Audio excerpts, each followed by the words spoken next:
Welcome to the SCREAMATORIUM. Come right in. Mind the cobwebs and the corpses. All of our friends here have been dying to see you. Keep your eyes open and beware of the shadows. If not, you'll be sorry.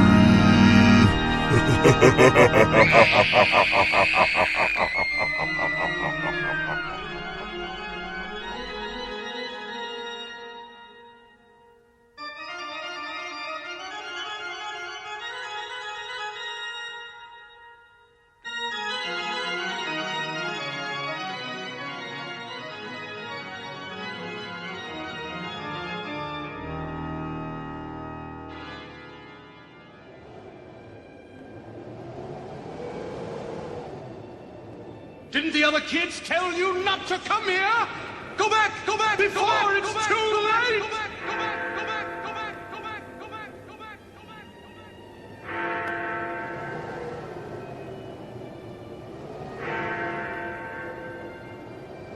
Come in. We'd love to have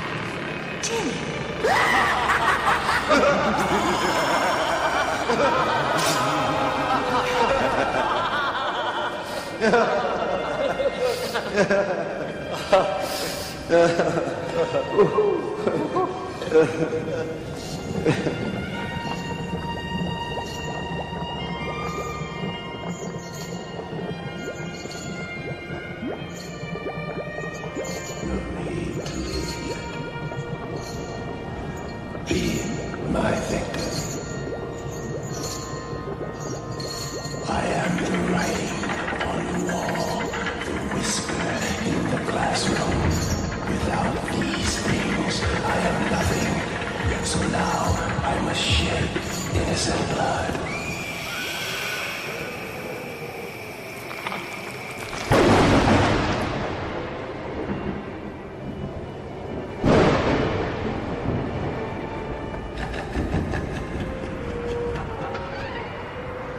Listen to them. Children of the night. What music they make.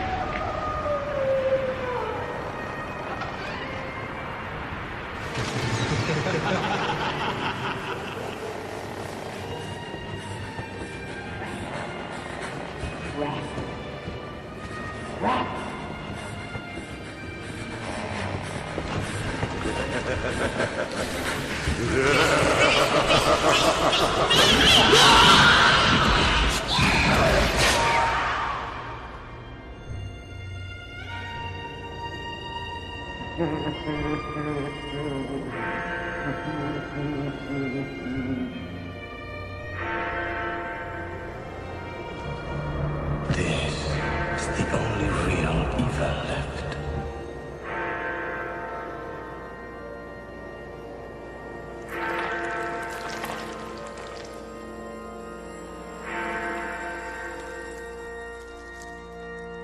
I want some more.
defeated.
Hanche, adas diremnie hedasla, aun cholo inye kebantal.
children.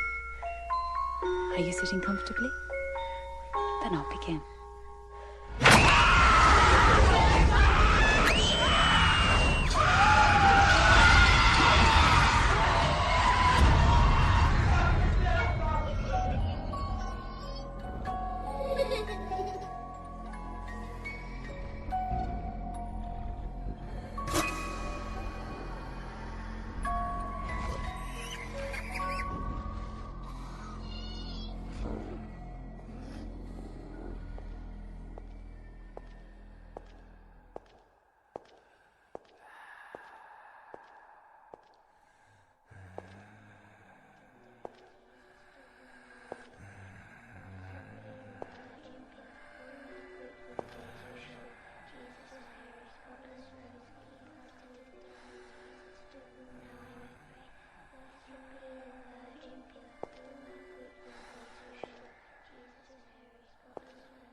It's only a dream, it's only a dream, it's only a dream, it's only a dream, it's only a dream, it's only a dream, it's only a dream, it's only a dream.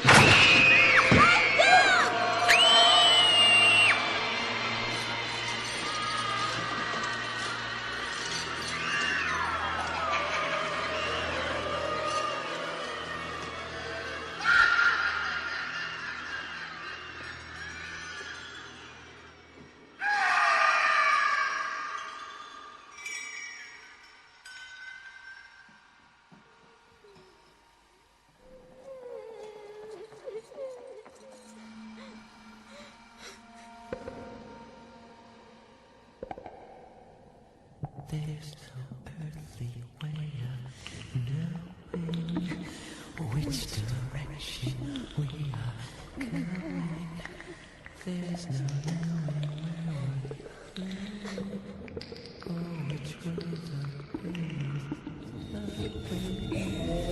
is it raining? Is it snowing? Is a hurricane blowing? Not a speck of light is showing, so the danger must be growing. Are the fires of hell glowing? Is the grizzly reaper mowing? Yes! The danger must be growing! For the growers keep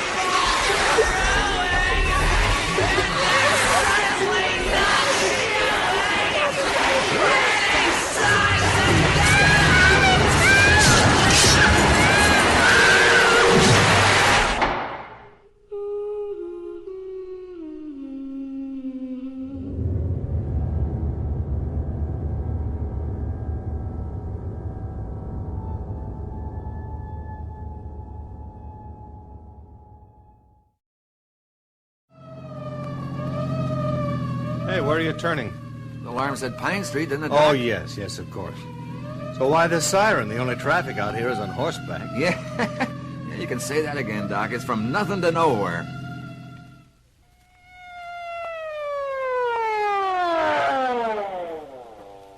Okay, let's go. Yeah, right with you, Doc. Right with you.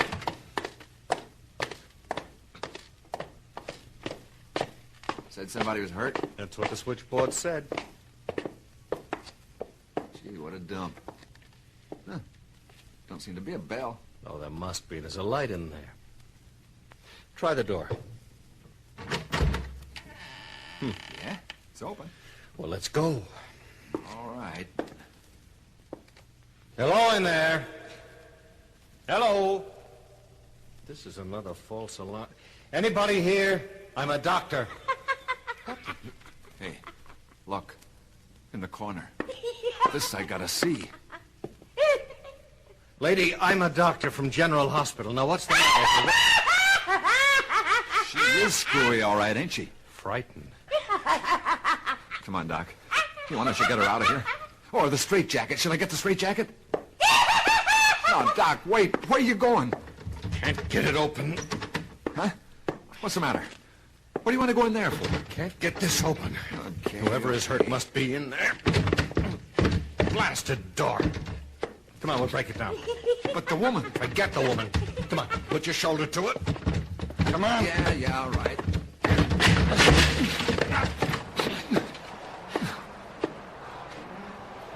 It's dark. Can't see a thing.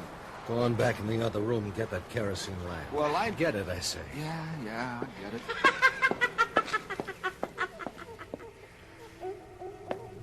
Here, Doc. The lamp. Okay. Hold it high. Yeah? Oh, Mother in heaven. On the floor. What is it? It's a man. But the skin is the inside. The raw flesh is the outside. Organs hanging. It's a miracle. A man turned inside out. Like you turn a glove inside. It's alive. It's alive. I see it, I see. Alive. Yes. Doc, it's trying to get up. Oh, no. Trying to get up, I tell you. Trying to move. Sam, hold that light high. Watch. Look at it rolling over. Trying to get up. Stop that. Trying to get up on its knees. Doc, make it stop. Kill it. Do something. Sam, Man stop. can't live inside out. Stop, I tell you. Stop. Hysterical old woman, that's what you are. Now you stand there and shut up. Listen to him. Listen to him. Oh, let's get out of here, Doc, please. Don't be a fool. We've got to find out, Sam. What? Look, there's another door. Yeah. Open. The answer might be in there. Doc, don't. We The gotta... lantern, bring it. Gee, Doc, why can't we just go? Hold it high. Doc, what? Don't move. There's no floor in there. I don't see nothing. Nothing but dark. Well, look. The dark sort of spills over on the edges. Huh? Well, look, I tell you. Something moving. Doc? Close the door. No, wait. Then I'll close it. Oh, you fool, open that door.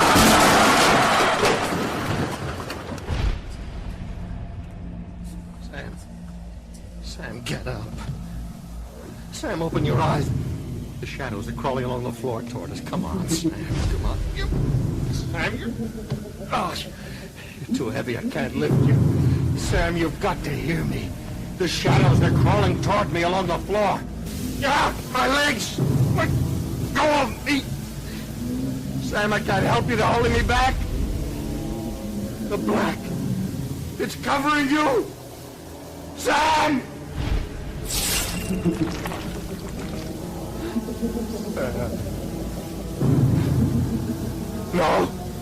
No, you thing, whatever you want, get off me.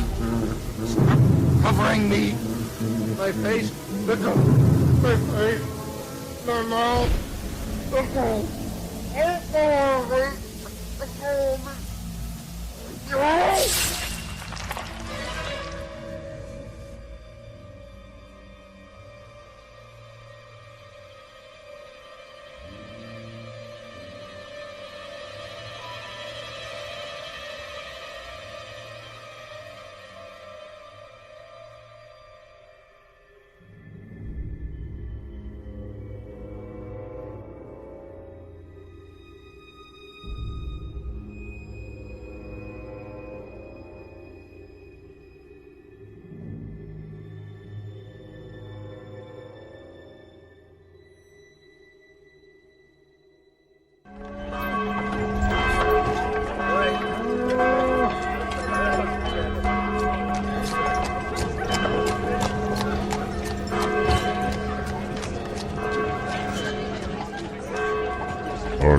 prepared to be scared? Welcome to the SCREAMATORIUM.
Don't cry, scream!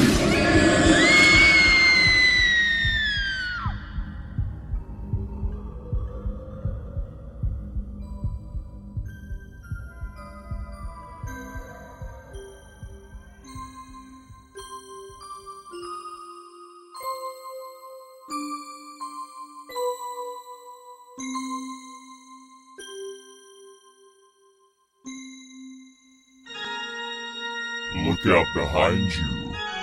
It could only be a shadow. Or it could be one of our fiendish friends coming out to say hello.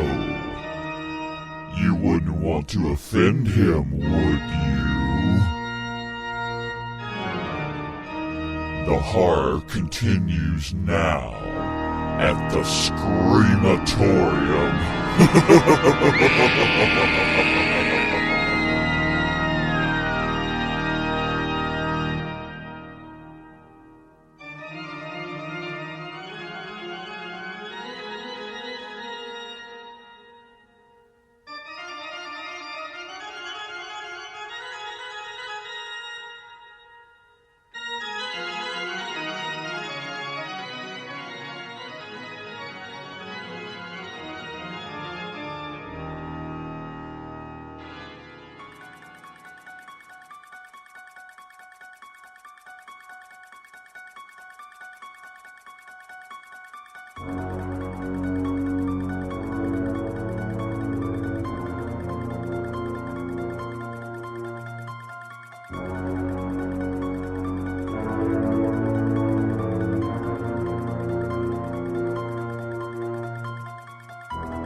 We'll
tear your soul apart.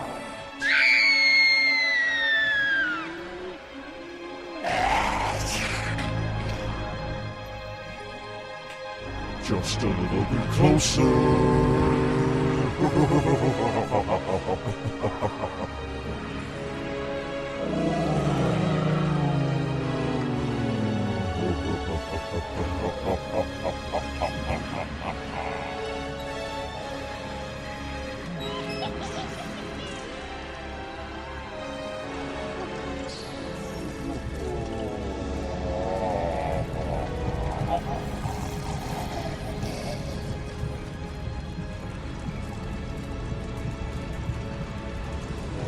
have such sights to show you.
Welcome to the SCREAMATORIUM.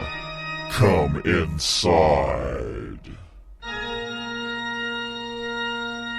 We are not responsible for any accidental loss of life or limbs.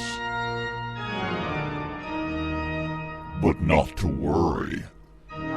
Most of it won't be accidental.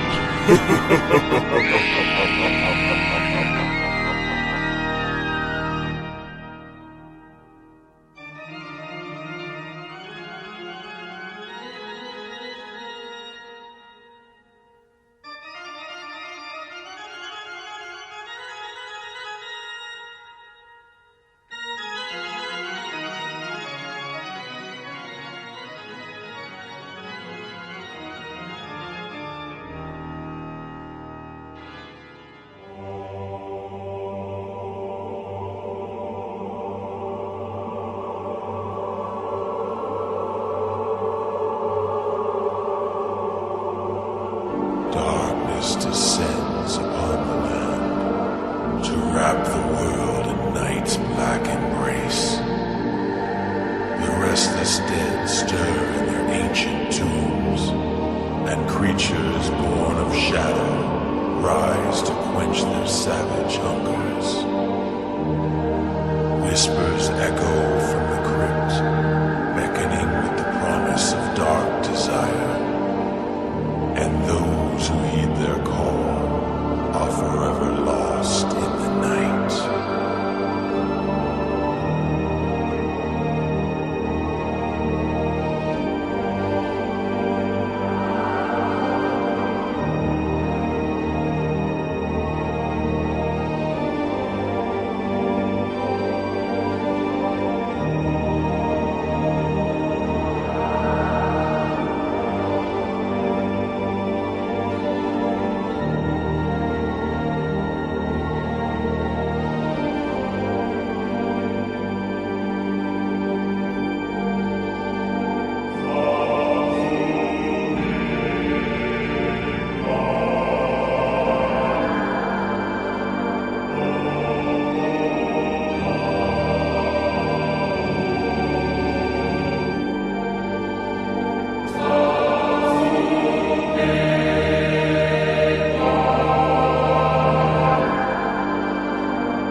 the sentinels of stone. We are the guardians at the gateway of shadows.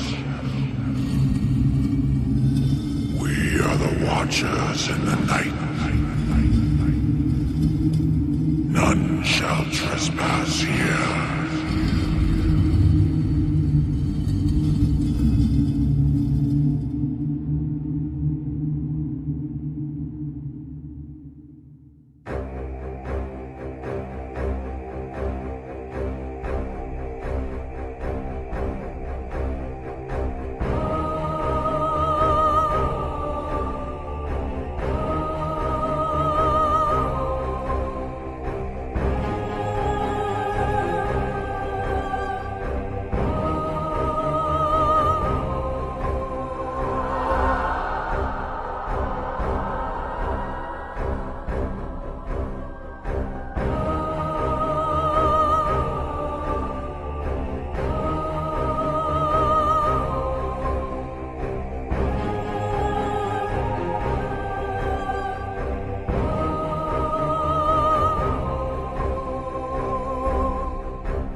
Patris, et Filii, et Spiritus Sancti. It is over. The evil is vanquished. This crypt must remain forever sealed.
Welcome to my nightmare. 3, 4, better lock your door. 5, 6, grab your crucifix. 7, 8, gonna stay up late. 9, 10, never sleep again.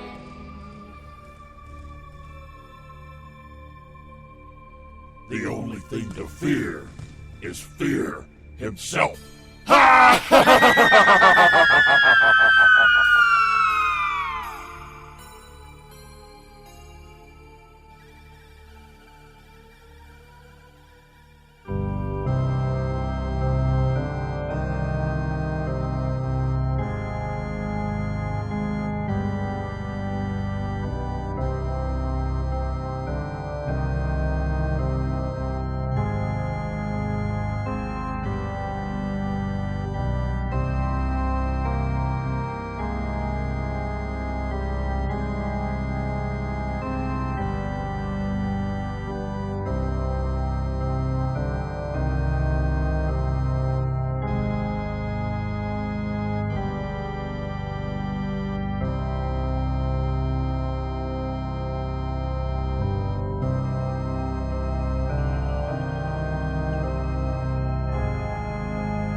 Had enough yet?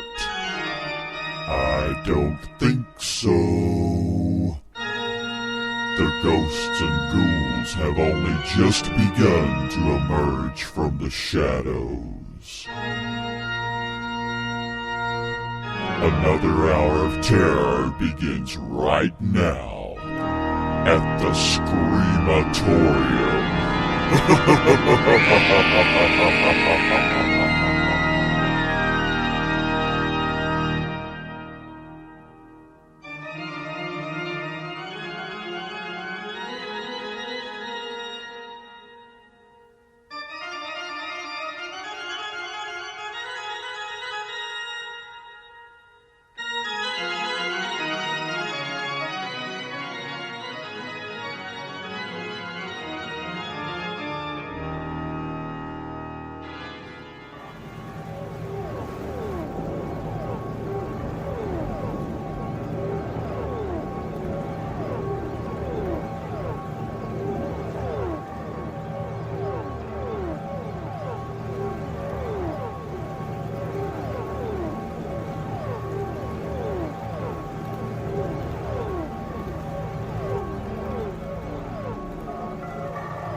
Are you prepared to be scared?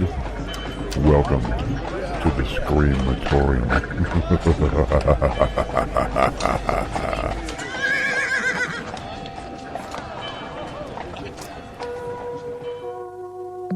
The Boogeyman.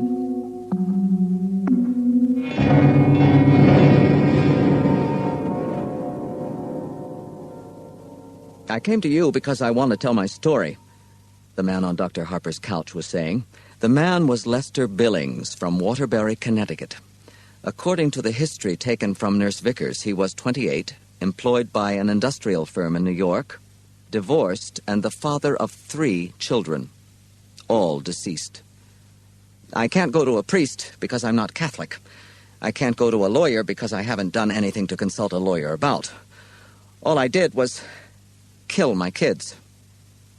One at a time. Killed them all. Dr. Harper turned on the tape recorder. Billings lay straight as a yardstick on the couch, not giving it an inch of himself.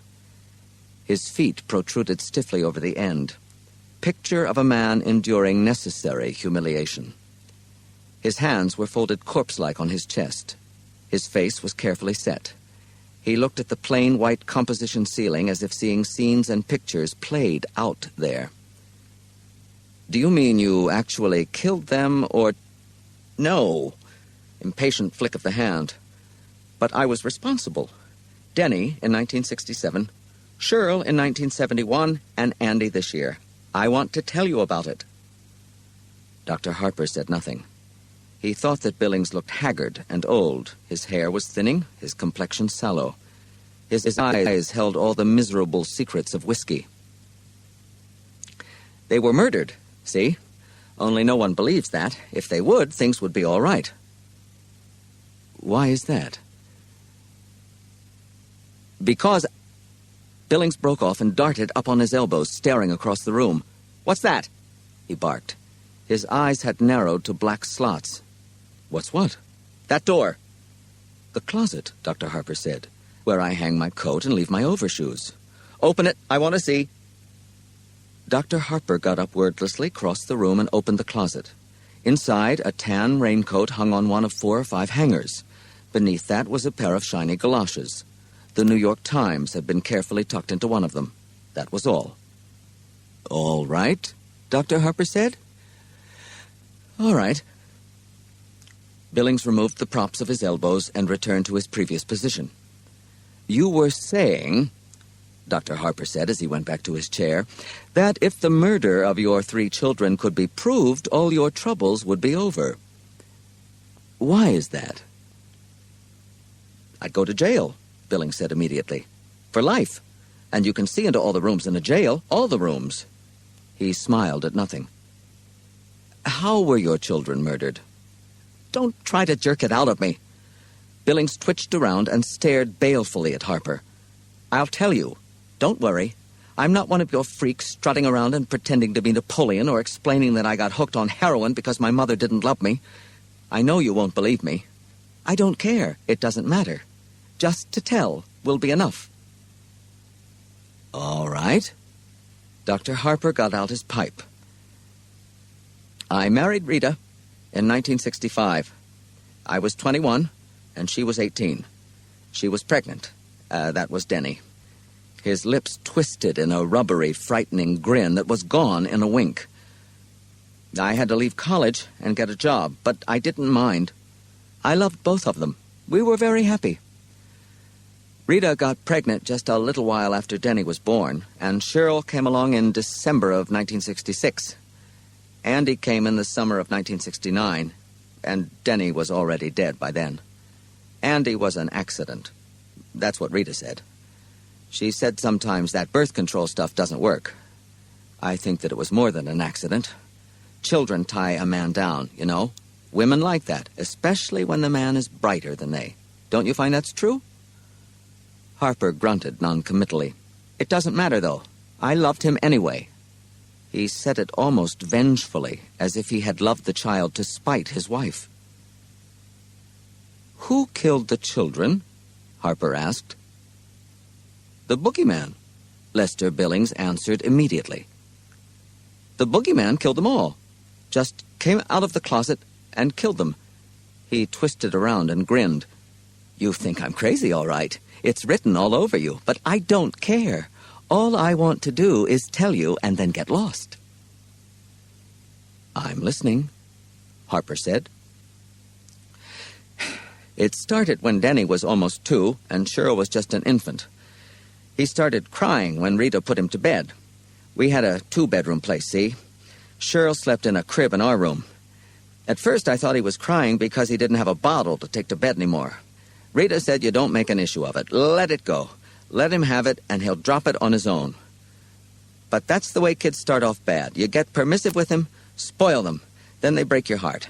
Get some girl knocked up, you know, or start shooting dope, or they get to be sissies. Can you imagine waking up some morning and finding your kid, your son, is a sissy? After a while, though, when he didn't stop, I started putting him to bed myself. And if he didn't stop crying, I'd give him a whack. Then Rita said he was saying light over and over again. Well, I didn't know. Kids that little, how can you tell what they're saying? Only a mother can tell. Rita wanted to put in a nightlight, one of those wall plug things with Mickey Mouse or Huckleberry Hound or something on it. I wouldn't let her. If a kid doesn't get over being afraid of the dark when he's little, he never gets over it. Anyway, he died the summer after Cheryl was born. I put him to bed that night, and he started to cry right off. I heard what he said that time. He pointed right at the closet when he said it. "Boogeyman," the kid says. "Boogeyman, Daddy." I turned off the light and went into our room and asked Rita why she wanted to teach the kid a word like that. I was tempted to slap her around a little, but I didn't. She said she never taught him to say that. I called her a goddamn liar. That was a bad summer for me, see?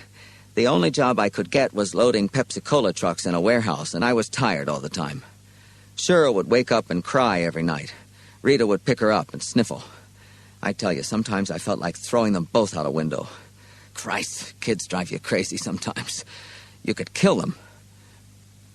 Well, the kid woke me at 3 in the morning, right on schedule. I went to the bathroom, only a quarter awake, you know. And Rita asked me if I'd check on Denny. I told her to do it herself and went back to bed.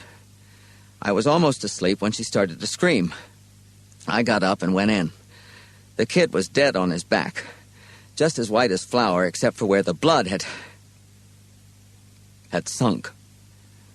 Back of the legs, the head, the buttocks. His eyes were open. That was the worst, you know?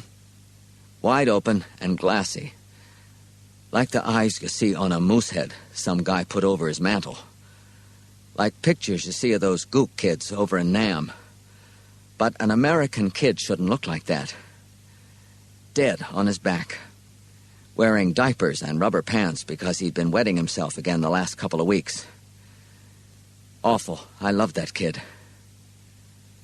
Billings shook his head slowly, then offered the rubbery, frightening grin again. Rita was screaming her head off. She tried to pick Denny up and rock him, but I wouldn't let her.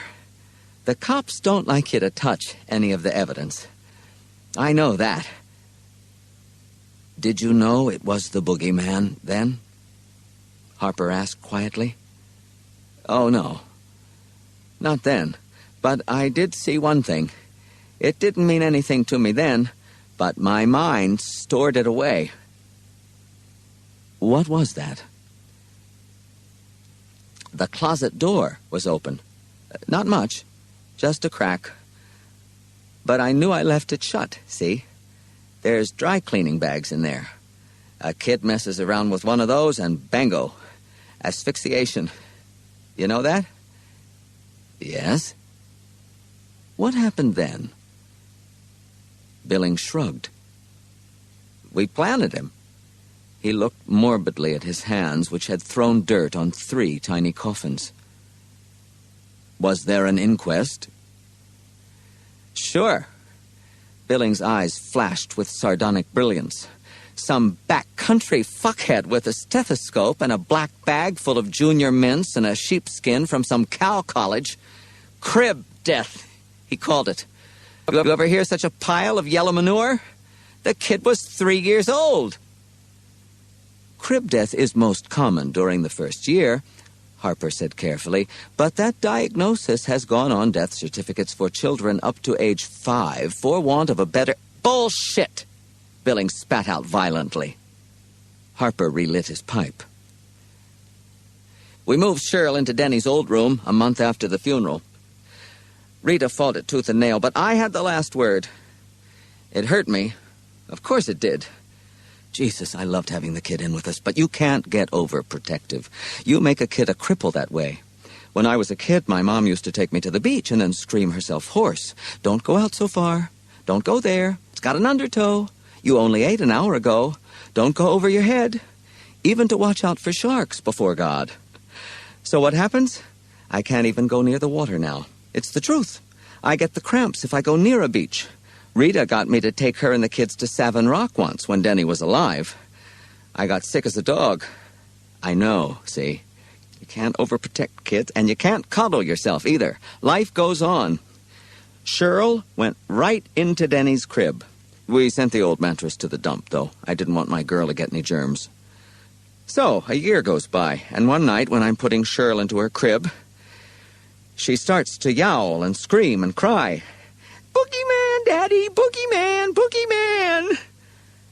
That threw a jump into me. It was just like Denny. And I started to remember about that closet door, open just a crack when we found him. I wanted to take her into our room for the night. Did you? No. Billings regarded his hands and his face twitched. How could I go to Rita and admit I was wrong? I had to be strong. She was always such a jellyfish. Look how easy she went to bed with me when we weren't married. Harper said, on the other hand, look how easily you went to bed with her. Billings froze in the act of rearranging his hands and slowly turned his head to look at Harper. Are you trying to be a wise guy? No, indeed, Harper said. Then let me tell it my way, Billings snapped. I came here to get this off my chest. To tell my story, I'm not going to talk about my sex life, if that's what you expect. Rita and I had a very normal sex life, with none of that dirty stuff. I know it gives some people a charge to talk about that, but I'm not one of them. Okay, Harper said. Okay, Billings echoed with uneasy arrogance. He seemed to have lost the thread of his thought, and his eyes wandered uneasily to the closet door, which was firmly shut. Would you like that open? Harper asked. No, Billings said quickly. He gave a nervous little laugh. What do I want to look at your overshoes for? The boogeyman got her too, Billings said. He brushed at his forehead as if sketching memories. A month later. But something happened before that. I heard a noise in there one night, and then she screamed. I opened the door real quick. The hall light was on, and she was sitting up in the crib crying, and something moved back in the shadows by the closet. Something slithered. Was the closet door open? A little, just a crack. Billings licked his lips. Cheryl was screaming about the boogeyman and something else that sounded like claws, only she said craws. You know? Little kids have trouble with that L sound. Rita ran upstairs and asked what the matter was. I said she got scared by the shadows of the branches moving on the ceiling. Closet? Harper said. Huh? Crosset? Closet. Maybe she was trying to say closet. Maybe, Billings said. Maybe that was it, but I don't think so. I think it was claws. His eyes began seeking the closet door again. Claws. Long claws. His voice had sunk to a whisper. Did you look in the closet? Yes. Billings' hands were laced tightly across his chest, laced tightly enough to show a white moon at each knuckle. Was there anything in there? Did you see the... I didn't see anything! Billings screamed suddenly, and the words poured out as if a black cork had been pulled from the bottom of his soul. When she died, I found her, see? And she was black, all black. She swallowed her own tongue, and she was just as black as a nigger in a minstrel show, and she was staring at me. Her eyes, they looked like those eyes you see on stuffed animals, all shiny and awful, like live marbles. And they were saying it, "Got me, Daddy. You let it get me. You killed me. You helped it kill me." His words trailed off. One single tear, very large and silent, ran down the side of his cheek. It was a brain convulsion, see? Kids get those sometimes. A bad signal from the brain. They had an autopsy at Hartford Receiving, and they told us she choked on her tongue from the convulsion. And I had to go home alone because they kept Rita under sedation. She was out of her mind. I had to go back to that house, all alone. And I know a kid don't just get convulsions because their brain frigged up. You can scare a kid into convulsions. And I had to go back to the house where it was. He whispered. I slept on the couch with the light on.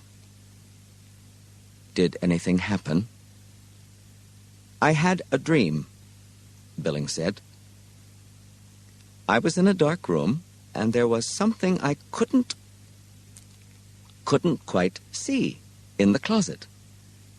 It made a noise, a squishy noise. It reminded me of a comic book I read when I was a kid. Tales from the Crypt, you remember that? Christ, they had a guy named Graham Ingalls. He could draw every god-awful thing in the world, and some out of it. Anyway, in this story, this woman drowned her husband, see? Put cement blocks on his feet and dropped him into a quarry. Only he came back. He was all rotted and black-green, and the fish had eaten away one of his eyes, and there was seaweed in his hair. He came back and killed her. And when I woke up in the middle of the night, I thought that would be leaning over me. With claws. Long claws. Dr. Harper looked at the digital clock inset into his desk. Lester Billings had been speaking for nearly half an hour. He said, "When your wife came back home, what was her attitude toward you?" "She still loved me," Billings said with pride. "She still wanted to do what I told her. That's the wife's place, right? This women's lib only makes sick people. The most important thing in life is for a person to know his place, his station in life. That's it." Billings snapped his fingers. "That's it exactly. And a wife should follow her husband. Oh, she was sort of colorless the first 4 or 5 months after. Dragged around the house, didn't sing, didn't watch the TV, didn't laugh. I knew she'd get over it. When they're that little, you don't get so attached to them. After a while, you have to go to the bureau drawer and look at the picture to even remember exactly what they looked like." "She wanted another baby," he added darkly. "I told her it was a bad idea. Oh, not forever, but for a while. I told her it was a time for us to get over things and begin to enjoy each other. We never had a chance to do that before. If you wanted to go to a movie, you had to hassle around for a babysitter. You couldn't go into town to see the Mets unless her folks would take the kids because my mom wouldn't have anything to do with us. Denny was born too soon after we were married, see? She said Rita was just a tramp, a common little corner walker. Corner walker's what my mom always called them. Isn't that a sketch? She sat me down once and told me diseases you can get if you went to a prostitute. How your penis has just a little tiny sore on it one day, and the next day it's rotting right off. She wouldn't even come to the wedding." Billings drummed his chest with his fingers. "Rita's gynecologist sold her on this thing called IUD, intrauterine device. Foolproof, the doctor said. He just sticks it up the woman's, her place, and that's it. If there's anything in there, the egg can't fertilize. You don't even know it's there." He smiled at the ceiling with dark sweetness. "No one knows if it's there or not. And next year she's pregnant again. Some foolproof." "No birth control method is perfect," Harper said. "The pill is only 98%. The IUD may be ejected by cramps, strong menstrual flow, and in exceptional cases by evacuation." "Yeah, or you can take it out." "That's possible. So what's next?" She's knitting little things, singing in the shower and eating pickles like crazy, sitting on my lap and saying things about how it must have been God's will. Piss. The baby came at the end of the year after Cheryl's death? That's right. A boy. She named it Andrew Lester Billings. I didn't want anything to do with it, at least at first. My motto was, she screwed up, so let her take care of it. I know how that sounds, but you have to remember that I'd been through a lot. But I warmed up to him, you know it? He was the only one of the litter that looked like me, for one thing. Denny looked like his mother, and Cheryl didn't look like anybody, except maybe my Grammy Ann. But Andy was the spitting image of me. I'd get to playing around with him in his playpen when I got home from work. He'd grab only my finger and smile and gurgle. 9 weeks old, and the kid was grinning up at his old dad. You believe that? Then one night, here I am coming out of a drugstore with a mobile to hang over the kid's crib. Me. Kids don't appreciate presents until they're old enough to say thank you. That was always my motto. But there I was, buying him silly crap, and all at once I realized I love him the most of all. I had another job by then, a pretty good one, selling drill bits for Cluett & Sons. I did real well, and when Andy was 1, we moved to Waterbury. The old place had too many bad memories, and too many closets. That next year was the best one for us. I'd give every finger on my right hand to have it back again. Oh, the war in Vietnam was still going on, and the hippies were still running around with no clothes on, and the niggers were yelling a lot, but none of that touched us. We were on a quiet street with nice neighbors. We were happy. He summed up simply. I asked Rita once if she wasn't worried.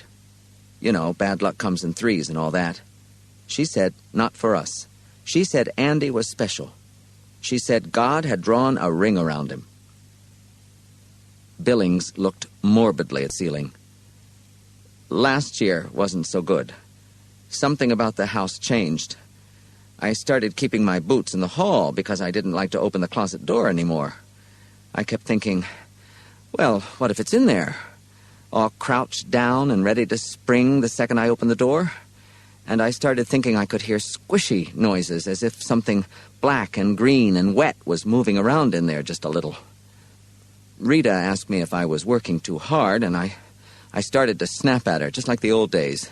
I got sick to my stomach leaving them alone to go to work, but I was glad to get out. God help me. I was glad to get out.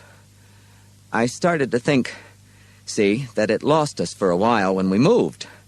It had to hunt around, slinking through the streets at night and maybe creeping in the sewers, smelling for us. It took a year, but it found us. It's back. It wants Andy, and it wants me.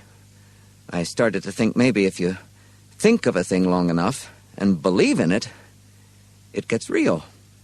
Maybe all the monsters we were scared of when we were kids, Frankenstein and Wolfman and Mummy, maybe they were real. Real enough to kill the kids that were supposed to have fallen into gravel pits or drowned in lakes or were just never found. Maybe... Are you backing away from something, Mr. Billings? Billings was silent for a long time. 2 minutes clicked off the digital clock. Then he said abruptly, Andy died in February. Rita wasn't there. She got a call from her father. Her mother had been in a car crash the day after New Year's and wasn't expected to live. She took a bus back that night. Her mother didn't die, but she was on the critical list for a long time. 2 months. I had a very good woman who stayed with Aunt days. We kept house nights, and closet doors kept coming open. Billings licked his lips. The kid was sleeping in the room with me. It's funny, too. Rita asked me once when he was 2 if I wanted to move him into another room. Spock, or one of those other quacks, claims it's bad for kids to sleep with their parents, see? Supposed to give them traumas about sex and all that, but we never did it unless the kid was asleep. And I didn't want to move him. I was afraid to, after Denny and Cheryl.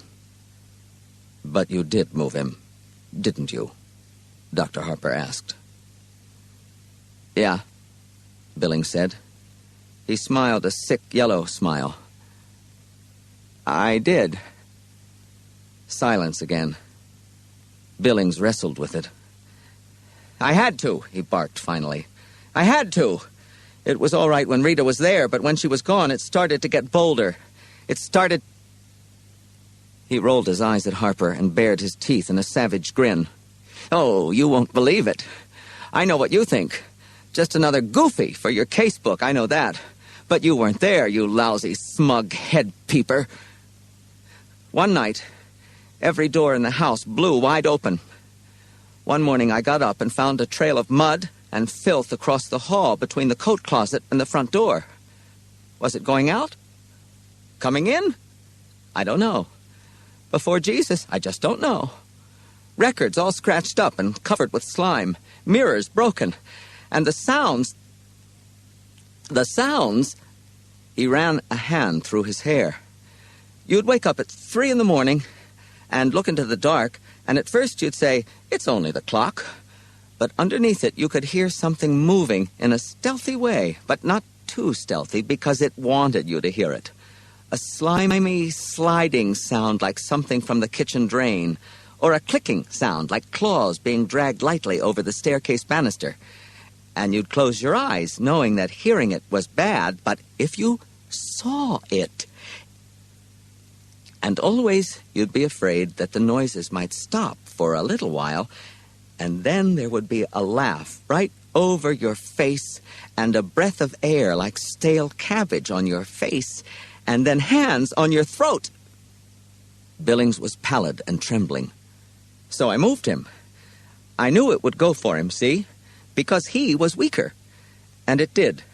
That very first night he screamed in the middle of the night, and finally, when I got up the cojones to go in, he was standing up in bed and screaming, "The boogeyman, Daddy! Boogeyman, wanna go with Daddy! Go with Daddy!" Billings' voice had become a high treble like a child's. His eyes seemed to fill his entire face. He almost seemed to shrink on the couch. But I couldn't. The childish breaking treble continued. I couldn't. And an hour later, there was a scream, an awful gurgling scream, and I knew how much I loved him because I ran in. I didn't even turn on the light. I ran. Oh, Jesus, God, Mary, it had him. It was shaking him just like a terrier shakes a piece of cloth, and I could see something with awful slumped shoulders and a scarecrow head, and I could smell something like a dead mouse in a pop bottle, and I heard... He trailed off, and then his voice clicked back into an adult range. I heard it when Andy's neck broke. Billings' voice was cool and dead. It made a sound like ice cracking when you're skating on a country pond in winter. Then what happened? Oh, I ran, Billings said in the same cool, dead voice. I went to an all-night diner. How's that for complete cowardice? Ran to an all-night diner and drank 6 cups of coffee. Then I went home. It was already dawn. I called the police even before I went upstairs. He was lying on the floor and staring at me, accusing me. A tiny bit of blood had run out of one ear. Only a drop, really. And the closet door was open. But just a crack. The voice stopped. Harper looked at the digital clock. 50 minutes had passed. Make an appointment with the nurse, he said. In fact, several of them. Tuesdays and Thursdays? I only came to tell my story, Billings said. To get it off my chest. I lied to the police, see? Told them the kid must have tried to get out of his crib in the night and... They swallowed it. Of course they did. That's just what it looked like. Accidental. Like the others. But Rita knew. Rita finally knew. He covered his eyes with his right arm and began to weep. Mr. Billings, there is a great deal to talk about, Dr. Harper said after a pause. I believe we can remove some of the guilt you've been carrying, but first you have to want to get rid of it. Don't you believe I do? Billings cried, removing his arm from his eyes. They were red, raw, wounded. Not yet, Harper said quietly. Tuesdays and Thursdays?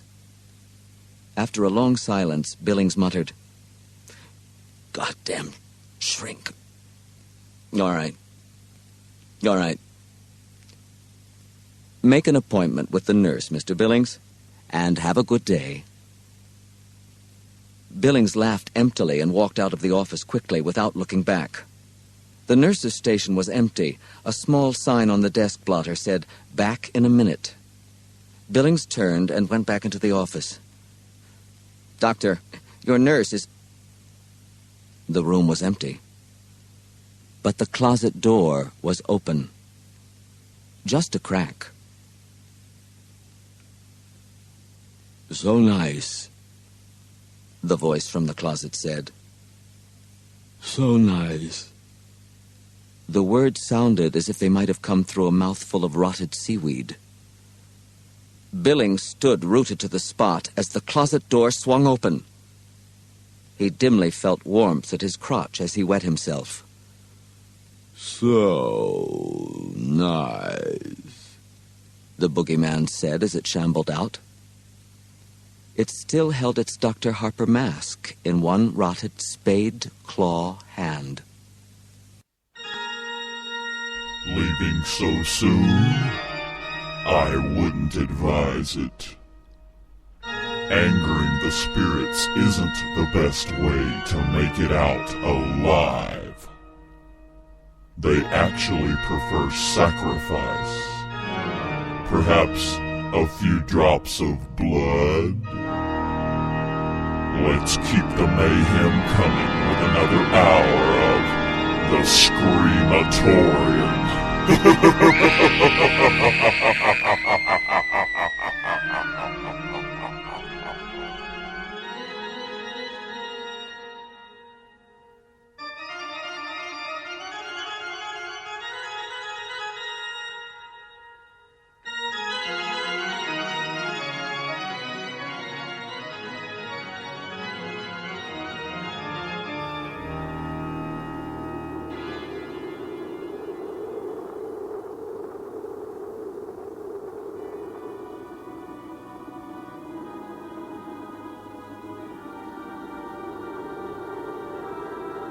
There's a terrible storm, and all the lights have gone out.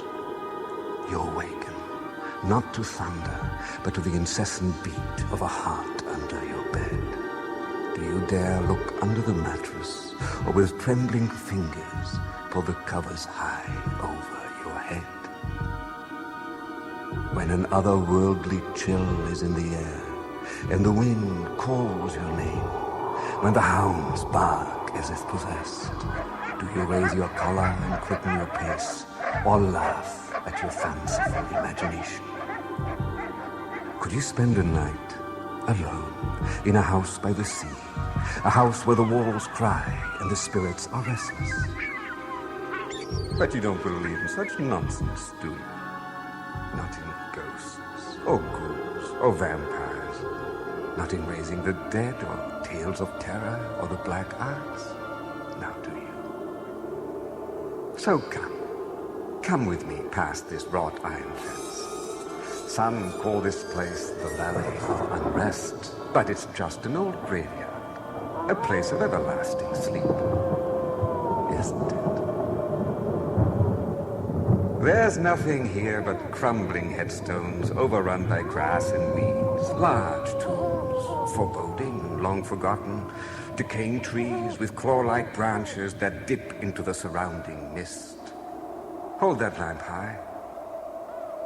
The night is stars, and the moon rides on dark, ominous clouds.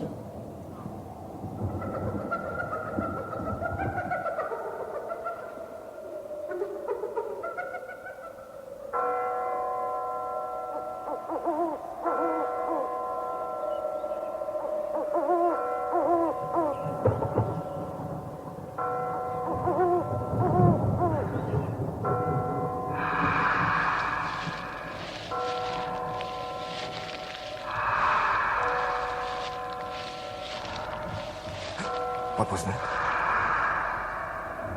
Oh, don't look back. Don't even dare. Better not to know what might be there. Just keep walking. Toward the hill, up ahead. On the other side is a town of the living, of warm hearth and cheer.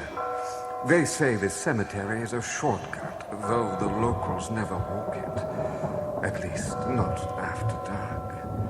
They talk of ghosts and spirits and screaming banshees, of disembodied souls lost in a netherworld between life and the hereafter. Of premature burials where victims cry out with their final breath. Of the uninvited who stalk these grounds, though if the truth be told, it is we who are truly the uninvited.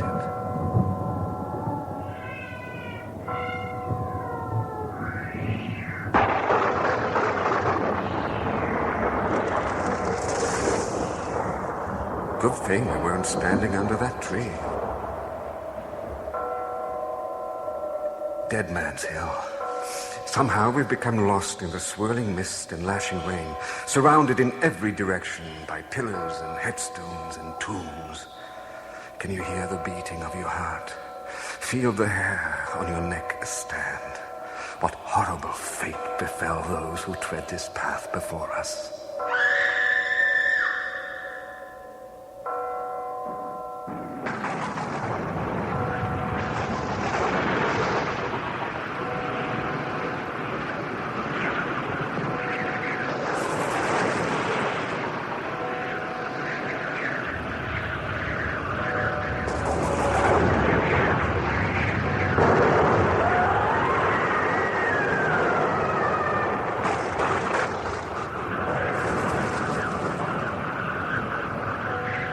The storm grows worse. Better take shelter in that old mausoleum.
Don't let that door close behind you. Don't panic. There must be another way out of this dark, dank, musty house of the dead.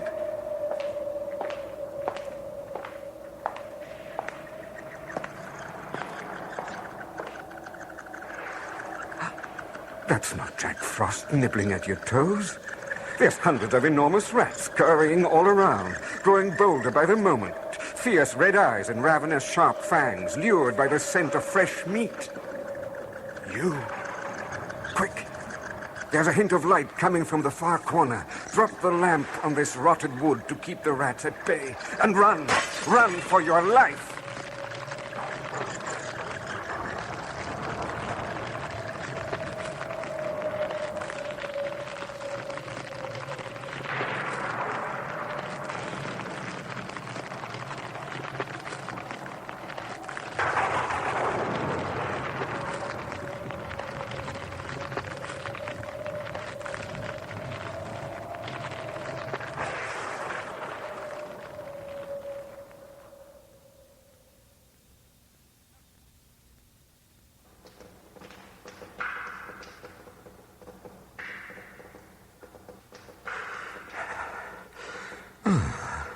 There's a small passage, once secret at the base of the wall.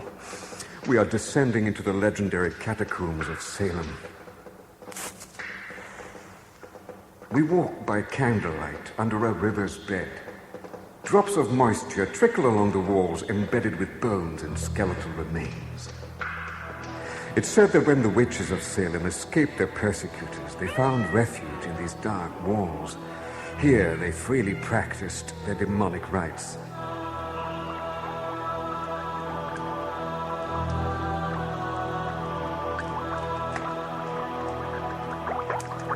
There's a foulness in the air, pungent smoke, ominous echoes.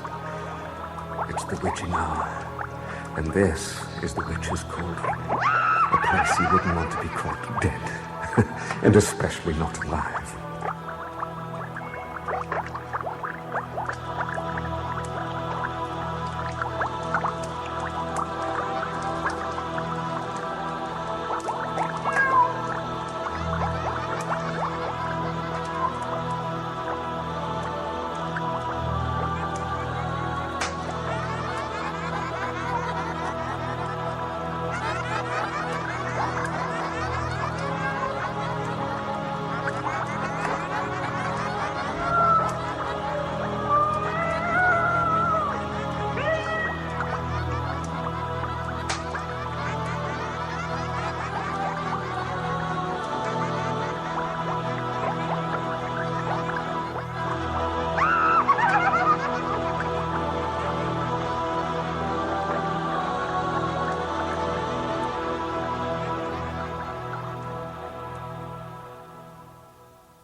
Welcome to Greystone Mansion. No one ever comes to this house on the hill anymore. At least not mortal souls. It is a gloomy place, in terrible disrepair. What once were magnificent windows are boarded shut, or stare out like vacant eyes. What once was a garden is overrun by weeds and scattered white trunks of decayed trees. Better rein the horses tight and shackle the dogs, for they have a second sense of intractable terror.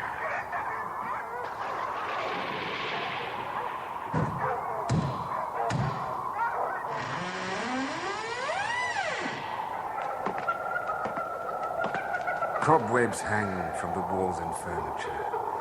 There's an ominous power of darkness in such a desolate house. But you don't believe in ghosts, now do you?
How curious. The fireplace burns in the dining room, and the table has been set. What's this? A wooden coffin. Come to me, blood of my blood, flesh of my flesh. Come to me. Come.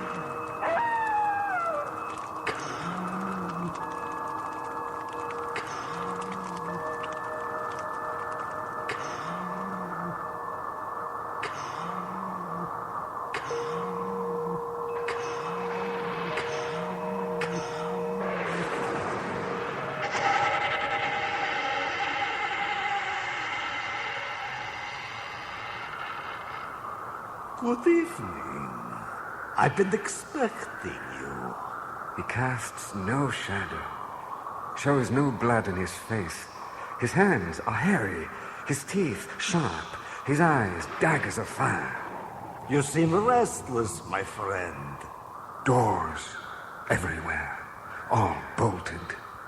I am the darkness and the night, a shadow in your dreams. Do you hear them? The creatures of the night, my children of darkness. They sing a requiem for the dead and undead. I shall return. Till then, please. I trust you like salad with a balsamic vinegar. I find the steak so bad for the heart. Tonight I take a bride. Blood of my blood, flesh of my flesh.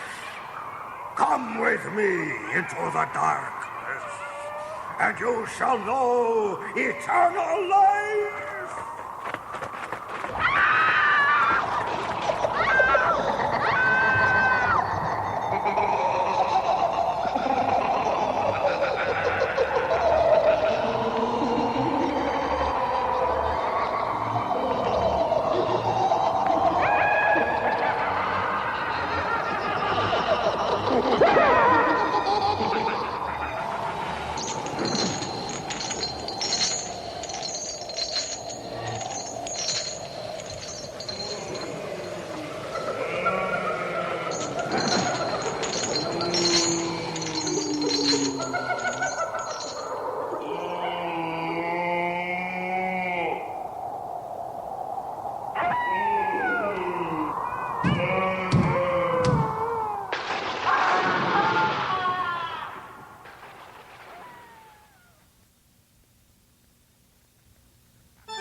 There's music coming from the parlor. It was in this room that Dr. Charles Fourier took the maid as his mistress.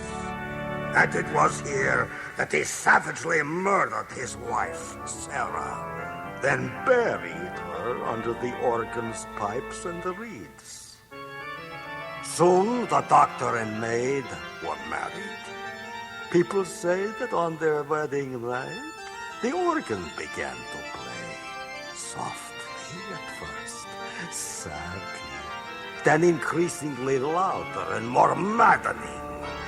Dr. Fourier tried hacking it to pieces. Still, it played on. The next morning, the doctor and his maid were found hanging from 2 nooses directly over the organ.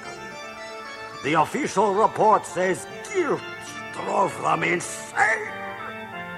But I never believe official reports.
have a little museum here.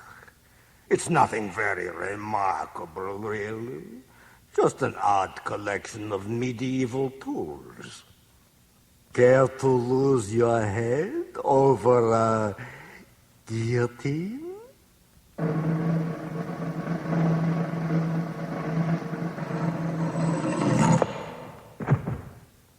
I see you have an eye out for that hot poker.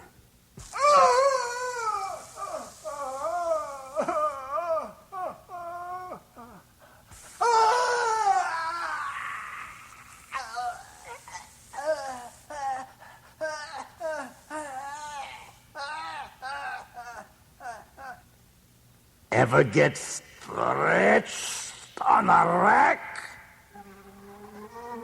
Ow, ow, ow, ow,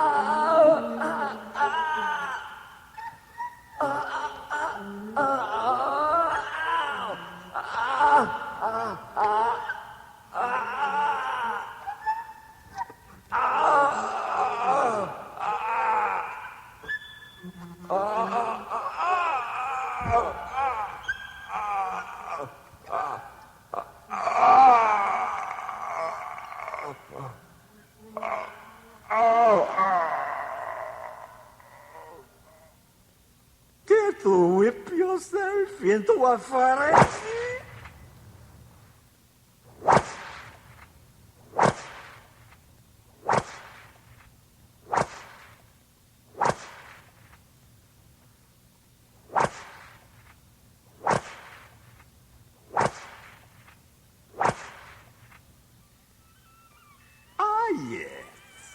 One of my personal favorites.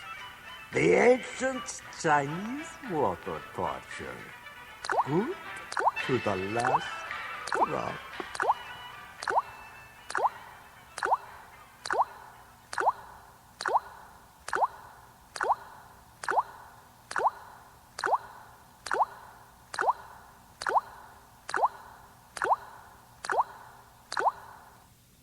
Snake pits are, well, truly the pits.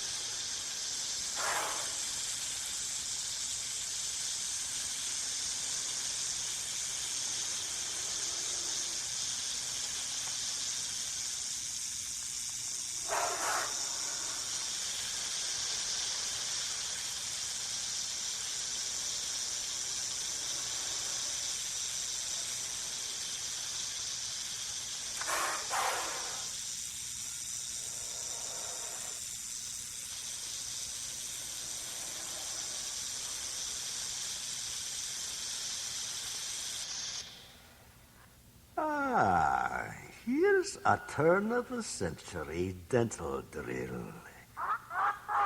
They were slower then, much hotter, too, but quite effective in getting to the root of the matter.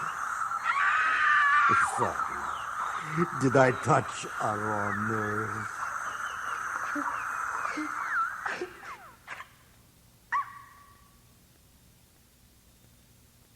I'm afraid you swooned, so we placed you on this table. Please, don't fight the straps. Just look toward the ceiling of your prison. Do you see the painted picture of time? Rather than the traditional scythe, he's holding a huge pendulum. Yes, the pendulum is in motion. Notice how its arc and velocity increase with every sweep.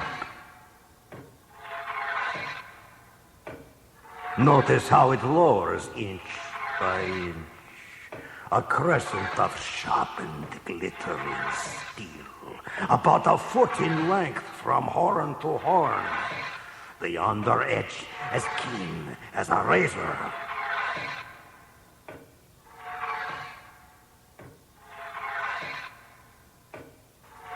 The pendulum is designed to cross the region of your heart.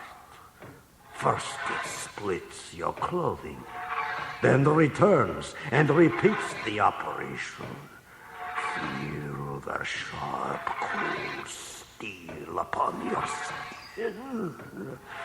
Just a tickle at first, then a trickle of blood. Then...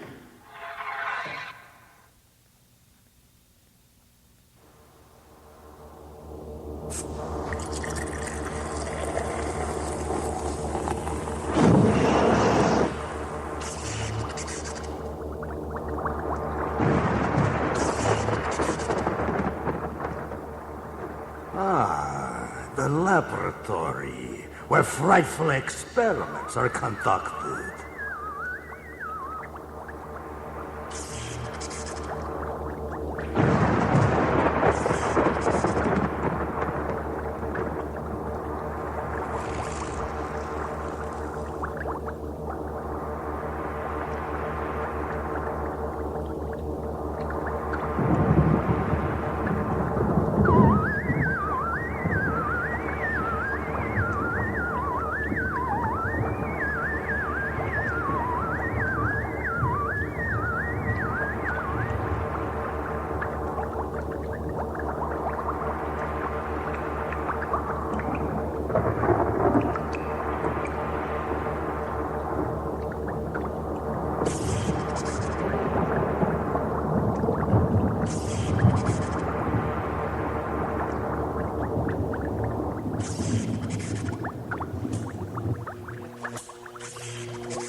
Ancient mariners spoke of the songs of the sirens, too seductive to ignore, too deadly to hear.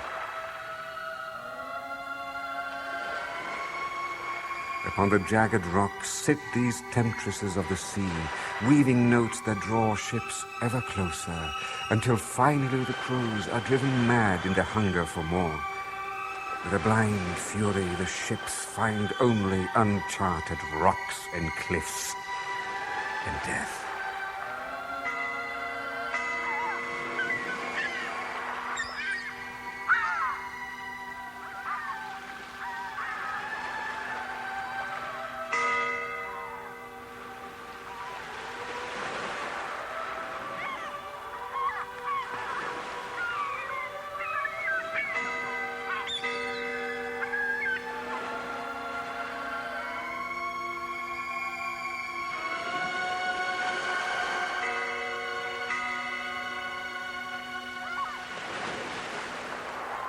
The sirens are silent until another ship makes its way along these 7 seas.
Are you prepared to be scared?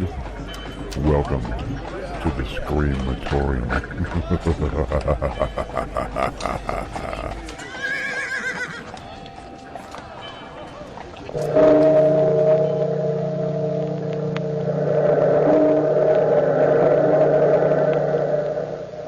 Out of the past, phantoms of a world gone by, speak again the immortal tale. Dr. Jekyll and Mr. Hyde.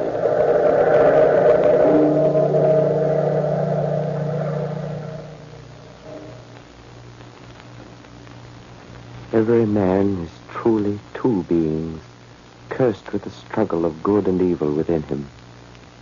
What would this duality be like, separated, each part living alone, the good companion, and then the pure and ugly evil of a man?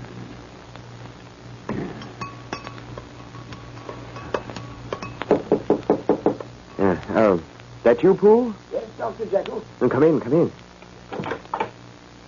Did you get the salt? Yes, sir. Finally, sir. But only 3 pounds of it. It was all the chemist had. Good. It will suffice. Thank you, Pooh. Anything else, sir? Oh, no, Pooh. Good night. I beg pardon, sir, if I may ask, is the experiment nearly done? I think so, Pooh.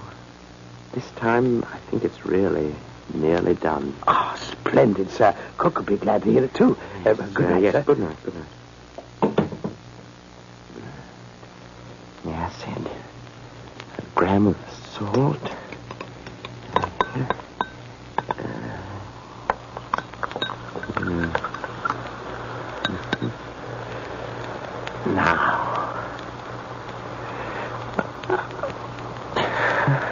Where's your courage, Jekyll? Drink it. Drink it.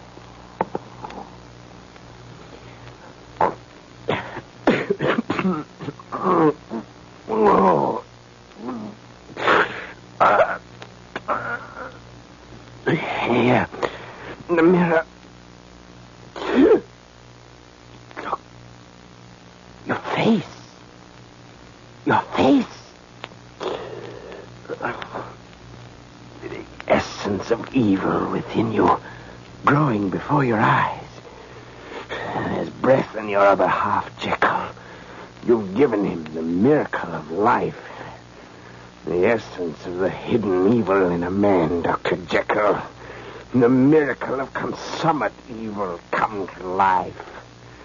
The hidden soul of Jekyll. I am Mr. Hyde.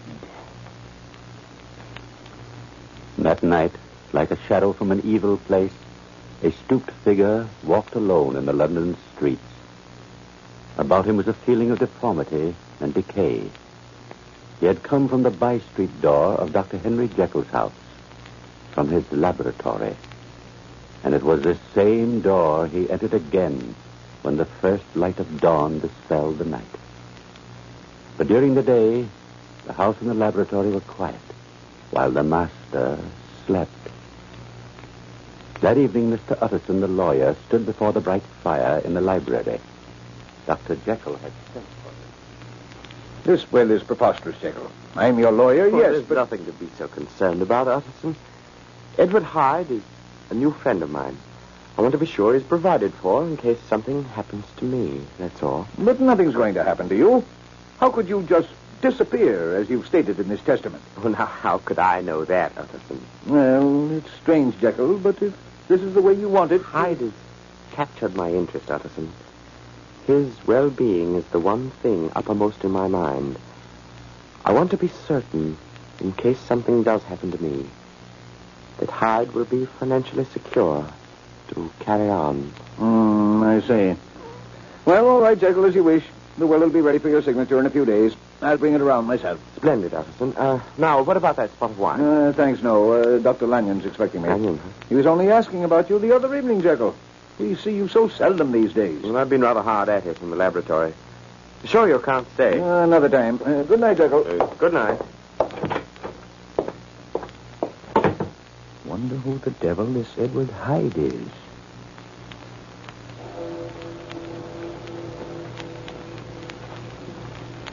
Mr. Utterson was the first of many Londoners who were to wonder about the hideous spectre like Mr. Hyde, who were to fear the shadows of night because of him. One evening, nearly a week later... Help me, sir. Help me. Here, young fellow. What's the matter? It's a monster, sir. He struck me with his cane. Help me, sir, please. There. Nobody's going to hurt you. Now, where is this monster you speak of? He was right behind me, sir. All the way from Clement Street. Look, there, under the corner light. You'll not let him come at me again, will you, sir? Will you? No, my lad. No harm will come to you. Oh, sir. He's seen us now. Wait. By George, it is a monster. Look, sir. He's making for that doorway. The small one in the shadow, just there. So he is. Hey, fellow. Wait a minute there. Come along, my lad. But, sir, don't let him. It's all right now. Don't be afraid. You there. Did you strike this child? If the ruffian molests me again, I'll strike him again. What kind of a devil are you? There's no gentleman but wishes to avoid a scene. It was an accident. Maybe this pound note will ease the boy's pain. Oh, no. Take it, lad. Now, if you'll excuse me. Wait a moment. And this door. Isn't this Jekyll's laboratory? You must be Mr. Hyde.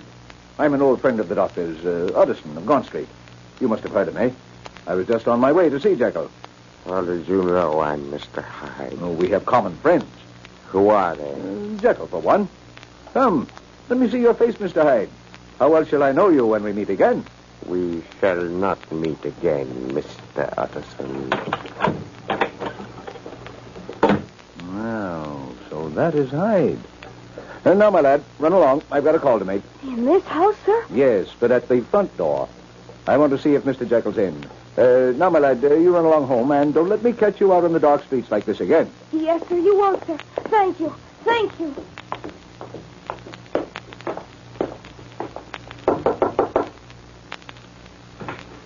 Good evening, Paul. Good evening, Mr. Utterson. Dr. Jekyll home, Paul? I'm afraid not, sir. Thought sure he'd be here at this late hour. Most gently he is, sir. I just saw that Hyde fellow go in by the laboratory door. Is that right, when Dr. Jekyll's away from home? Quite right, Mr. Utterson. Mr. Hyde has a key. Your master seems to put a great deal of trust in him. Yes, sir, he does indeed. We all have orders to obey him, though we see him seldom. He mostly comes and goes by the street door, and at night, sir. Well, tell Dr. Jekyll I'd like to see him as soon as possible, and give him these papers, will you, Poole? I was talking with him about them a few days ago. Yes, sir. Good night, Poole. Good night, Mr. Utterson.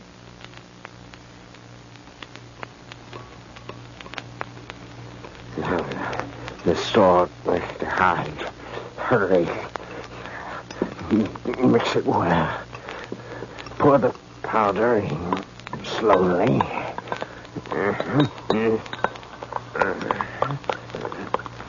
Now, drink it. Now. Look. That strength of good, Mr. Hyde. The triumphant strength of good.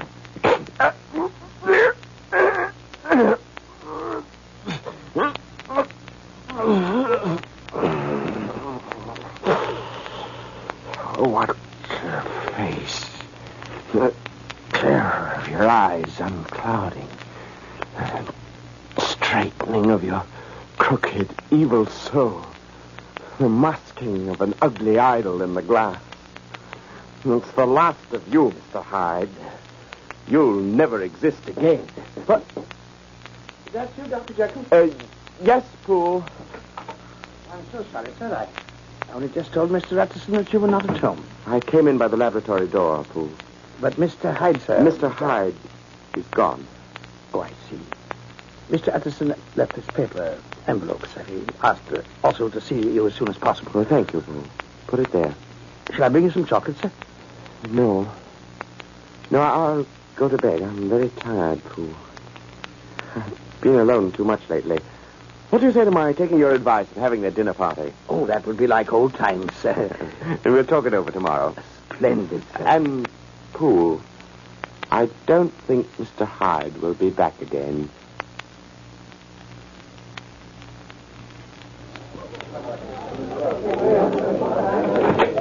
Good evening. Come right in, sir. Dr. Lanyon and Miss Julie. Come in. Hello, Jekyll. Good to see you out of that shell after all these months. This isn't going to be one of those stuffy dinner parties, is it? Pay no attention to him, Dr. Jekyll. Your hat and coat, Dr. Lanyon. Oh, yes, fool. By the way, Jekyll. Yes. This is your walking stick, isn't it? Why, so it is. You went off with mine the last time you were over and left yours. Did I? I'm sorry. Look for Dr. Lanyon's cane, will you, Pooh? Yes, sir. Of course, I'd rather have this one. I'm fond of canes and Cherry. The little dog's head is nicely carved. Well, perhaps we'll arrange a swap someday. Well, Dr. Jekyll, good evening. Good Sir Andrew. Hello there. Where have you been hiding all these weeks? Hiding? Oh, right here, Sir Andrew, right here. Well, we've missed you. Mrs. Fielding's dinners aren't the same without Dr. Jekyll. Well, thank I you, must sir. say it's good to see you, Jekyll. You're not evading me this time. Been trying to see you all week. Why, something on your mind? Not here, old fellow. Come along. We can steal out a few minutes before dinner. But only a few. I've got a house full of guests, remember. Look, there's nobody here in the laboratory. Down, by the fire. My word. It does look like you've been working. Well, it takes a lot of equipment for chemical experiments. Now, what's up? You should know without asking. That will, of course. Oh, that. I don't like it, Jekyll. You never did. And especially since I've met your Mr. Hyde. He's a frightful fellow, Jekyll. The other night... Let's not talk about it, Utterson. It's not as you fancy. I can be rid of Hyde the moment I choose. What's the matter? I was just going to say, let's leave the will as it is. And will you promise me one thing? What's that? I still take a great interest in Hyde, and I only ask for justice, for you to help him if the time comes when I'm no longer here. The whole thing's preposterous, but... Well, it's a promise. I'll do my best. Well, look here, Jekyll. Are you ill? No. But your face, man. Your face. Don't look at me, Utterson. Jekyll, wait a minute. You saw you, Mr. Hyde. My eyes. Let me alone. Let me alone. You've got to die and stay dead forever.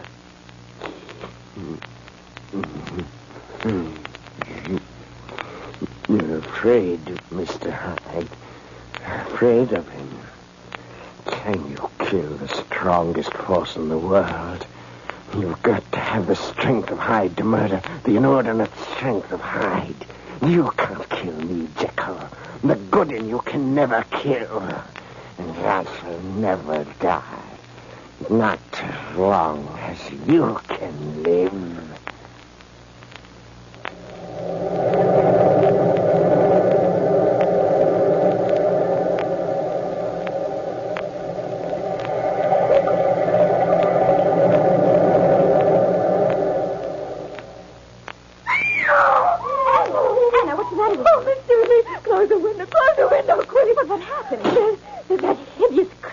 About, ma'am, that Mr. Hyde, I just saw him kill a man. Kill a man? There, in the street, just outside.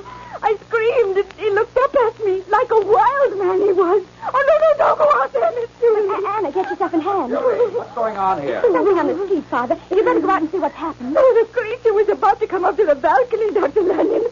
It was stooped and hideous. Put her on the bed, Julia. I'll be right back. I've just been sitting here peaceful like, watching the moonlight. Ever since you and Dr. Lanyon came back from Dr. Jekyll's party. Then the white-haired gentleman came along, and this monster... Oh, it's all right, Hannah. And the white-haired gentleman just asked about the post, and this monster struck him with his cane, and then kicked him and kicked him. It was that Hyde monster, Miss Julie. But where'd he go? Well, when I screamed, some people came out from the houses, and he looked round like an animal and then ran away. Oh, he might come back, Miss Julia. Don't let him come back. Don't let him come back.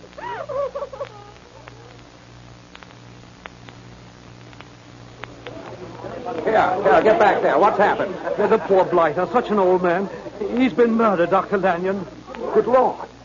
It's Sir Andrew Carew. Looks like he was on his way to the post and some madman attacked him. Here, you. Call an officer. Already been called. Look at this. What is it? A walking cane. What the murder was done with, most likely. It's broke plumb in two. Here, let me see that. Heavy sort of cane. Easy to do a murder with that. How terrible. Some maniac's done this. That Mr. Hyde we've heard so much about, and some folks have seen. That's who's done it. Mr. Hyde, that's right. Cherry cane with a dog's head carved in the handle. Why, this is Dr. Jekyll's.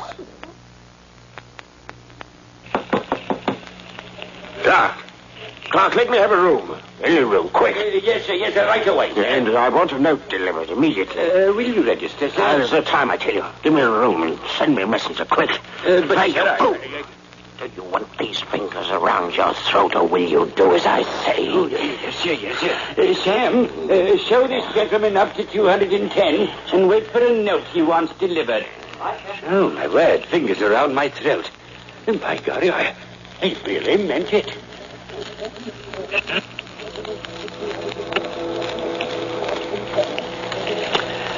I cannot impress upon you too strongly the importance of this note, Dr. Lanyon. You have been a dear friend, and now my life is in your hands. Go immediately to my house. Poole will admit you.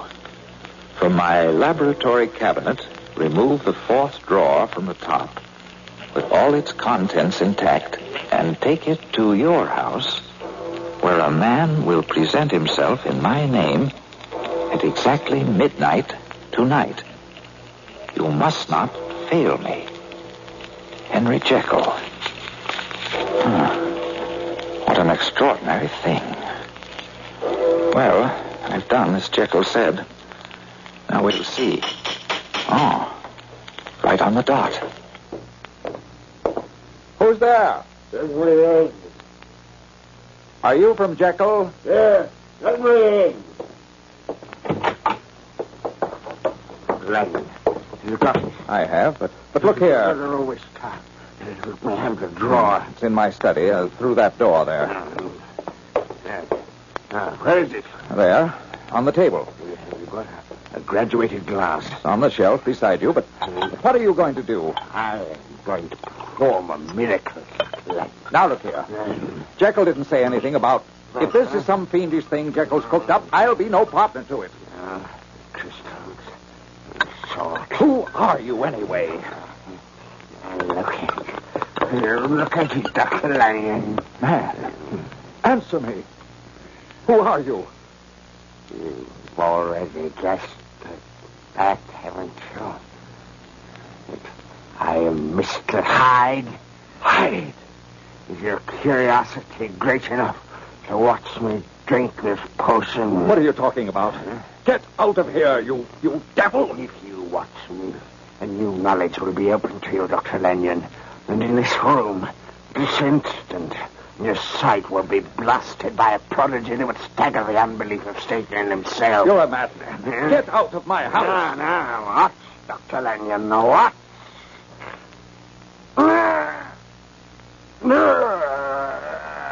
Jekyll. Jekyll. In heaven's name. It's you. The birth of a good man before your eyes.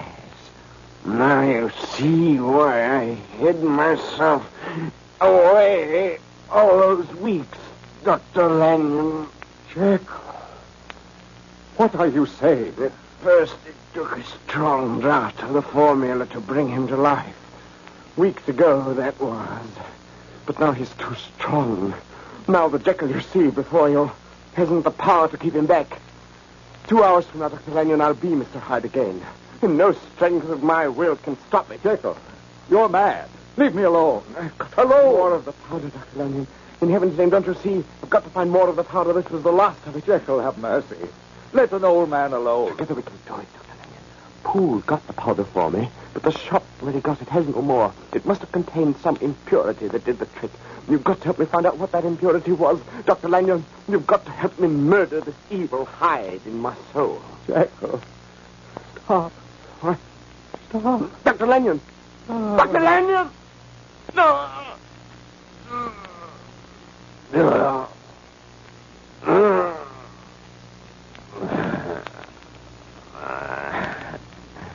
His heart could not stand the wonder of your miracle, Dr. Jekyll. You have killed him. The one man who could save your life is dead.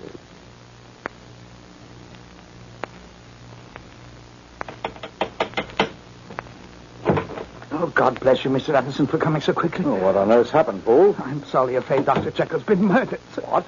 Murdered? Come with me, sir. Don't make a noise. We mustn't be heard. But where are you taking me? Here's a candle, sir. To Dr. Jekyll's laboratory. And if by any chance he asks you in, don't go, Mr. Addison. Don't go. But how could Jekyll be dead? Quiet, sir, I beg of you. You see, he's been in the laboratory all day, and he won't come out. And every time I knock... Wait, and you shall see. Here's the door. What is it? Mr. Addison, sir, asking to see you. Tell him I can't see anybody. Yes, sir. Oh, but fool, that isn't... Well, that doesn't sound like Jekyll to me. No, sir, I'm glad to hear you say so, because Mr. Addison, whatever is in there, cries to heaven for help and wails and sobs. What are you driving at, fool? Well, sir, it all began early this morning after they'd found Dr. Lanyon dead. Yes, I saw him. Such terror in his face. Well, sir, it was sometimes Dr. Jekyll's way to leave orders on a sheet of paper outside this door. And since early this morning, sir, we've had nothing else except notes and a closed door and food left outside to be smuggled in when nobody was looking. And a dozen times, Mr. Addison, those notes were sent me flying all over London to wholesale chemists for a certain powder. But every time, soon after I brought it back, there'd be another paper telling me to return it because it wasn't right, sir. And this drug, sir, is wanted very badly. Then maybe it is Jekyll, fool. Maybe... Oh, sir, do you think I wouldn't know my master after 20 years? That thing in there, Mr. Addison, had done away with Dr. Jekyll. Then who do you think it is in there? I give you my Bible word, Mr. Addison. It's that monster, Mr. Hyde. That's what I thought. Come on, we've got to break in. Yes, sir. We need an axe, something to pry the door with. Well, I have the tools here. I've also taken the liberty of sending a footman with the boy around for the by-street entrance, just in case. And I have a gun here. Good. Can they catch him if he tries to escape? They can, sir. Here's the axe. Here. Hold the candle. Right. I'm going to knock first. Right. Mr. Hyde, will you let me in? I can't see anybody. Go away. If you don't open the door, I'm going to break it down. What? In heaven's name, have mercy. Leave me alone. Oh, stand back.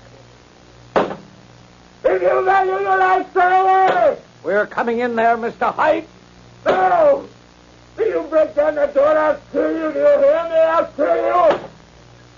No! Mr. Anderson, wait!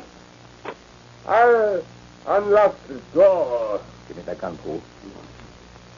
The door's unlocked. Open it and come in if you dare. Stand behind me, fool. I'm going to push it open. Oh, it's the monster. Mr. Addison has got a knife. Stay back from us, Mr. Hyde. Here you see evil incarnate, Mr. Addison. And murder is my forte. So you have murdered Dr. Jekyll? Because he wished me dead. Now both of you shall die. Coming at us, sir. Stay back, Mr. Hyde. Mr. Addison, look out. Now. Is he dead, sir? He's dead, fool. Then we must find Dr. Jekyll. His body must be here somewhere in the laboratory. Wait. Look. His face. It's changing, sir. You're looking at the shell of an evil soul, fool, dissolving, turning back to the form of its creator. But it's Dr. Jekyll. What does it mean, Mr. Addison? It means the evil man is dead, fool. For here lies the better half of his duality. Triumphant.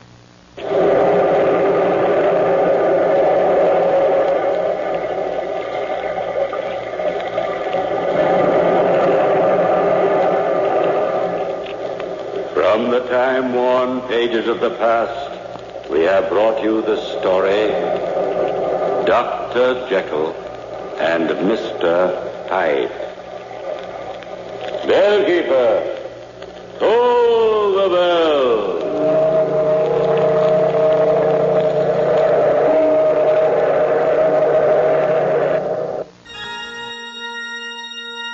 Thank you for joining us in the Screamatorium. Congratulations if you made it out alive. But then again, there's always next time. I must crawl into my coffin now. Good night. Pleasant dreams.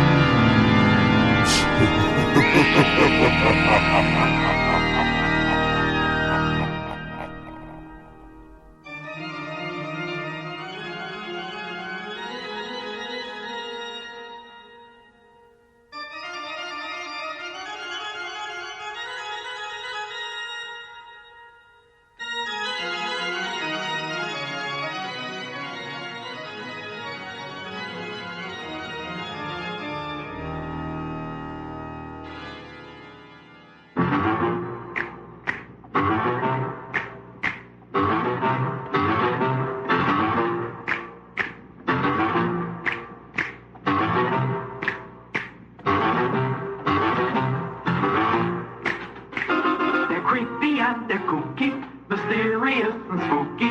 They're all together ooky, the Addams Family. Their house is a museum when people come to see them. They really are a scream, the Addams Family. Neat. Sweet. Petite. So get a witch's shawl on, a broomstick you can crawl on. We're gonna pay a call on the Addams Family.